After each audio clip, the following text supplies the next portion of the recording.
toxic woke feminism. Let's talk about that. Welcome everyone, I'm Alma Valentino and I'm the host of my channel Let's Talk About That, where we try to talk about the subjects that matters today, controversial or maybe not. I don't know, let me know in the comments. So we've been talking about feminism, woke feminism, very toxic in the last videos. And today I wanted to talk specifically about quotas. What the hell is that? Like, that is a very, very much Asian thing that I don't know if that exists somewhere else. I've never heard of it in my country. I don't heard of it here where I live right now. Is it something that happens in your country? Have you seen that? Have you seen people fighting about that? Please, let me know. So, first of all, as we said before, men and women are different. But they're trying to tell us that we are so wrong, that men and women are the same and they're capable of the same things, which is mostly a lie. Let's just call it what it is, because it's all a fucking lie, okay? So if we are the same, why do we need quotas for women?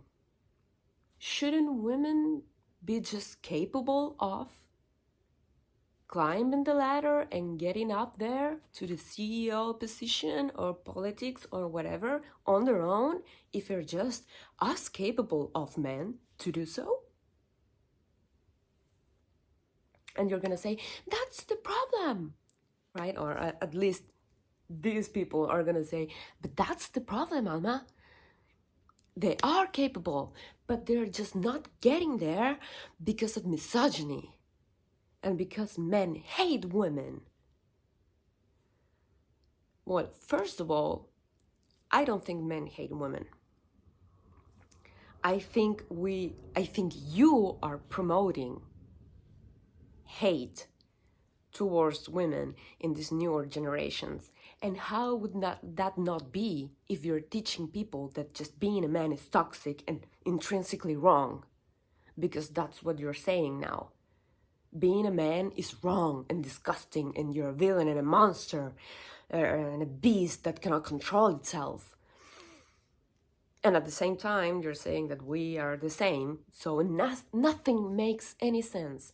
I dare you, try to find the logic in this, and you will see it does not make any sense. And if something is illogical, it's probably not true. Okay, but let's skip that. So, we're damaging, right? Because we're saying all men hate women, are misogynist, blah, blah, blah, which I believe is not true. I haven't had that experience. We're different. You cannot just take difference as hate. It's just not the same. If you do that, I'm so sorry for you, but you are a snowflake and you really are so freaking sensitive that you haven't taken your thumb out of your ass and the other is still in your mouth and you're just me. Come on. We are social animals. We need interactions. You don't live alone. It's like every man is an island. Okay, yeah, every man is an island, but all islands stand in the ocean. So you are not that alone. I cannot have your personal experience, but still, we're both humans. We live in this planet. At the end of the day, So I have this dilemma, this dichotomy, because everything in this speech, in this people's speech, is just a dichotomy, a double thinking standard that is just, they move the line of reality just a little bit left, just a little bit right, so it's always on their side and they're always right. And people who do that, are lying to you. You cannot move the line of reality. I wanted to say that. And in regards to quotas, if it was to be true that you cannot advance in the world and move forward and climb the ladder because men and the misogyny and the hate towards women and all of this speech, then explain to me how black men achieve positions of power. Because the same people that are saying this are saying that, oh, racism and all of this stuff. So how did any black man achieve a position of power in this society if they have the same, if not worse, disadvantages? How did women of color, or whatever is the right term, I mean, I don't know if I don't like saying women of color. I don't find it offensive to say black women or black men. If you find that offensive, I mean, I'm sorry for you. I don't think it's offensive at all. It might be because of my culture, because in my country, people say that to people. Like, it's not black. In Spanish, you say negro, right? Like, the color, black, is negro. And it's like a love word. It's like saying honey, babe. My mom used to call my dad that way, and my dad is white as fuck. I mean, so maybe it has to do with that as a disclaimer, okay? So, but the point is how black women get to be successful if they have everything against them. I mean, they're women and they're black. But they do. So maybe it has nothing to do with your genitals and the color of your skin. And let me say this.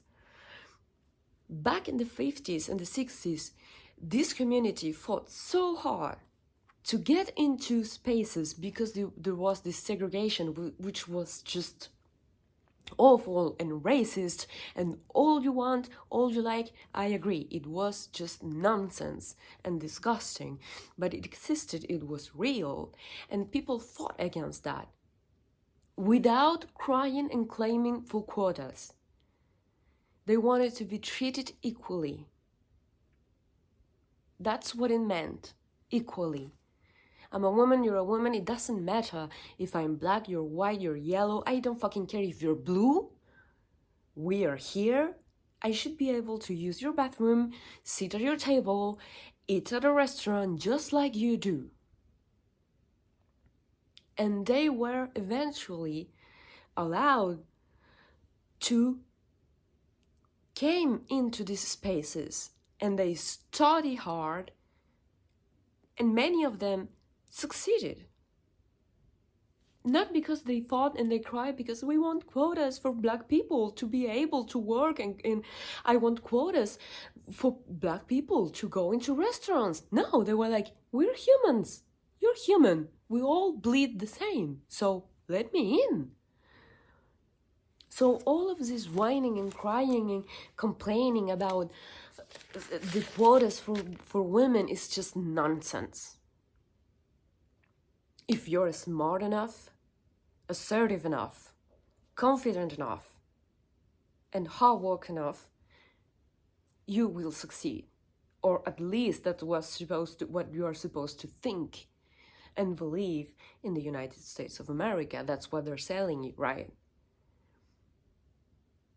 So stop whining, stop crying, stop complaining, because at the end of the day, the reality of it is that you're putting out all of these arguments that contradict each other to make a political statement that is just air in a bubble. It's just nothing. The vacuum, it's dark matter, I don't know, it's just, it's the nothingness. And if you pay attention, and this is a call, please pay attention, because words matter. And when you listen to these people, they don't make sense. They just don't.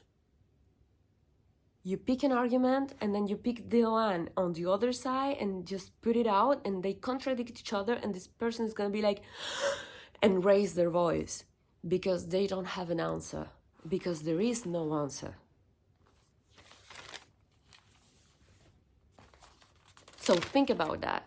As you come from a country that has, and I'm going to throw this just because and it might get me in trouble, this country that has this Black History Month and all of this stuff that I don't agree. I would be offended if there were to be a Latino History Month. You cannot resume Black culture in a month. It's just ridiculous. That's a quota. That's something to be offended by, if you want to pick something. Not the fact that you don't have 50% of CEO being women. Because maybe the amount of women that wants to be CEO, it's very low. Because women and men are different. And we look for different things. We're attracted to different things. And our goals are quite different. And you know what? That's okay. And anyone who's out there trying to selling you the idea that if you want to be home with your kids and be a mom, it's wrong because you have to go out there and be a CEO and the women empowerment of blah, blah, blah. It's just messing with you. That's not real. And there's nothing wrong with you wanting to be that and with you being that. And if you want to go and have a career and be out there and maybe have kids and stay with them for 5 years and then go back to work, I don't know, whatever, you solve it out. You can do that. You're smart enough. Trust your gut and do what you want to do, not what these people are telling you you should want to do. Because at the end of the day, and I know I say this a lot, but at the end of the day, you have to live with yourself. Not with that TikToker with the blue hair and the piercing nose, whatever. Do what you had to do, sister. You got this. Trust yourself and don't be ashamed of these women that don't know anything, are barely educated. And honestly, sometimes I think they have some sort of brain damage because it's just nonsense. All day, everywhere. Too much. And we cannot continue to give these people platforms and spaces. And as we, logical, reasonable people, are not crazy enough to go cancel someone that does not agree with us, what we should do, get loud. You want to be loud? We can get loud too. And we are many, many, many more. So I encourage you to do so. Or at least to check on your kids. What are they learning? What are they being taught at school? You're the mom, you're the dad. You know better probably. And if you have doubts, educate yourself. Ignorance has a cure. Knowledge. Love deeply and you'll know what to do. But don't do it because you're afraid. Do it because you know it's the right thing to do. So we're gonna leave it there for today. I hope you're all doing very well. Please consider doing the YouTube things. If you're gonna do anything, please comment down below. As I always say, I want to talk about these things and I cannot dialogue in an empty room. I can only echo. So you're very welcome. I thank you very much for sticking around and see you on the next one. Love you guys. Bye.